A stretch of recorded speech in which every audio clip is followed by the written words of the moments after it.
Vendredi 17 avril 2020, 33e jour de confinement en France. Voilà maintenant un mois que je tente d'alerter les médias et l'opinion publique sur la possible origine de la pandémie depuis un laboratoire de virologie à Wuhan. Noyé dans le flot de complotisme ambiant, l'enquête menée et relayée dans les vidéos de Corona Iceberg, elle n'a pas échappé aux railleries. Les médias que nous avons contactés n'ont pas daigné apporter le moindre intérêt à cette hypothèse.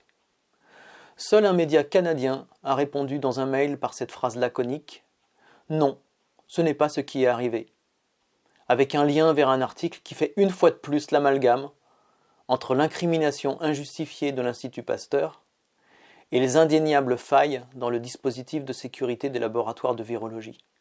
Le principe d'amalgame est simple. Dans une même communication, il y a plusieurs informations, l'une d'elles s'avère fausse, et du coup ça discrédite tout le reste. On met tout ça dans le même paquet, et on ne prend pas la peine de vérifier la véracité des autres informations contenues dans la communication.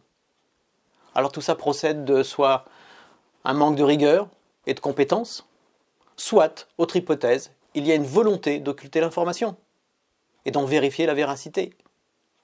Mais voilà-t-il pas que ce matin, je me suis réveillé en écoutant France Inter, et j'ai entendu ça. Et on s'interroge ce matin sur savoir si la Chine a menti sur toute la ligne à propos de l'épidémie de coronavirus. Cette accusation grave vient des États-Unis, du Royaume-Uni et de l'Europe qui s'interrogent notamment sur l'origine de cette pandémie qui a fait plus de 140 000 victimes dans le monde. Jusqu'ici, on pensait que le virus était apparu sur un marché d'animaux sauvages à Wuhan. La chauve-souris et le pangolin étaient montrés du doigt. Aujourd'hui, Nathanaël Charbonnier, c'est un laboratoire de Wuhan qui est au cœur des interrogations. Et si c'était la main de l'homme qui était responsable de cette dramatique pandémie, si c'était une mauvaise manipulation d'un chercheur dans son laboratoire qui avait amené le virus à quitter son tube à essai pour se répandre sur la planète? Les médias commencent enfin à s'intéresser à l'hypothèse d'une contamination accidentelle depuis le laboratoire de Wuhan. Pourquoi enquêter sur cette hypothèse de genèse de la pandémie? Eh bien parce que si on ne se donne pas les moyens de mettre de la transparence et de la sécurité dans la gestion et les finalités aussi de ces laboratoires, eh bien cette pandémie planétaire n'est que la première d'une longue série. Et le problème ne se pose pas qu'à Wuhan, en Chine, mais à minima dans la trentaine de laboratoires P4 dans le monde entier, sans compter les innombrables laboratoires P3, P2 et P1 qui ont des normes de sécurité inférieures à celles des laboratoires P4.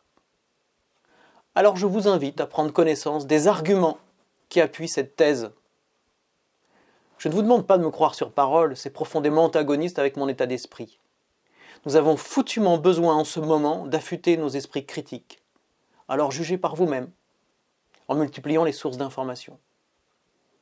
En voici quelques-unes dans les vidéos de Corona Iceberg 2 et de Corona Iceberg 3.